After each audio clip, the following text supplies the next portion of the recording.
হরে কৃষ্ণ, রাধে রাধে। তো আজকের টপিকটা হচ্ছে সুদর্শন চক্র। একদম। তো আমি প্রতিদিনই একটু একটু করে মানে বিভিন্ন টপিক নিয়ে তোমাদের সাথে আলোচনা করব। তোমাদের যদি ইনকেস কৃষ্ণ বিষয় অন্য কোনো কোয়ারিজ থাকে বা যদি তোমাদের মনে হয় যে আমাদের কিছু বিষয় ভক্তি রিলেটেড কিছু বিষয় জিজ্ঞাসা করার আছে, আমাকে ডেফিনেটলি কমেন্ট করতে পারো। আমার আপাতত যতটুকু নলেজ আছে সেটুকু দিয়ে তোমাদেরকে গাইড করার চেষ্টা করবো, যার জন্য আমার এই মোটিভেশনাল চ্যানেলটা খোলা। সো আজকের টপিকটাই হচ্ছে সুদর্শন চক্র। শ্রীকৃষ্ণের হাতে বা বিষ্ণুর হাতে, যে বিষ্ণু শ্রীকৃষ্ণদেব একই, যাই হোক, তাই জন্য মানে শ্রীকৃষ্ণদেবের নামটাই চলে আসলো। বিষ্ণুদেবের হাতে যে সুদর্শন চক্র থাকে সেইটা ব্যাপারে আজকে একটু আলোচনা করবো। ছোট্ট হবে ভিডিওটা তোমরা দেখতে থাকো, স্কিপ না করে। চলো ভিডিওটা কাছে। সবাই জানি যে শ্রীকৃষ্ণদেব যখনই মানে অরাজকতা, যখনই বেশি অশান্তি, অশুভ জিনিস যখনই বেশি বেড়ে যায়, তখনই কিন্তু উনি দমন করার জন্য আসেন এবং শান্তিকে প্রতিষ্ঠা করার জন্য আসেন, এবং সেই অশুভ জিনিসটাকে বিনাশ করার জন্য কিন্তু উনি বহু ক্ষেত্রে এই সুদর্শন চক্রটাকে কিন্তু ইউজ করেছেন। একাধিকবার উনি এই সুদর্শন চক্র ইউজ করেছেন।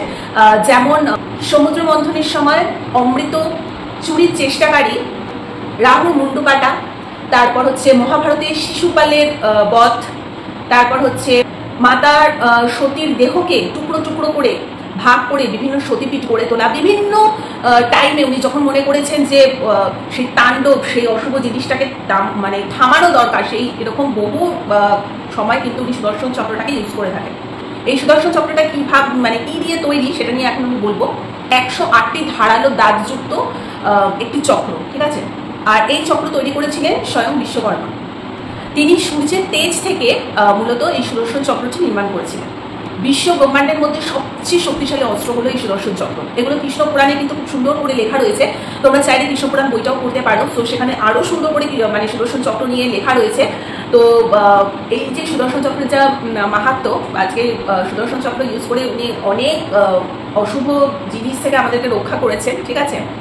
তো সত্যি মানে আমরা যারা অনেকেই মহাভারত দেখে আছি, আশা করি মহাভারত, রামায়ণ এগুলো দেখেনি এরকম মানুষ তো খুবই কম আছে, হয়তো পড়তে না পারে, অনেকে দেখেছে। তো সেখানে আমরা দেখেইছি যে শিশুপালকে কিভাবে সুদর্শন চক্র দিয়ে মুন্ডু উড়িয়ে দিয়েছিল। ওনাকে বলেছিল 100টা ভুল আমি তোমার স্বীকার করবো, 100র বেশি যদি তুমি ভুল করো তাহলে কিন্তু অবস্থা খারাপ। আর শিশুপাল তো একেবারে মানে শ্রীকৃষ্ণদেব এত সকলের ভালো করতে গিয়ে উনি এত সবার থেকে হেনস্থা পেয়েছেন, এত ভুলভাল কথা শুনেছেন। উনি একজন ভগবান হয়ে এত সবার উপকার করতে গিয়ে যদি এত মানুষের কথা শোনে, তাহলে সেখানে তো আমরা নিমিত্ত মানুষ। আমরা তো কোনো ভালো কাজ করলেও লোকের গালাগাল খাবো, খারাপ কাজ করলে তো আরো গালাগাল খাবো। সুতরাং আমাদের ভগবান যদি এত কিছু শুনে থাকে, সেক্ষেত্রে আমরা তার দাসী হয়ে এগুলো শুনতেই পারি।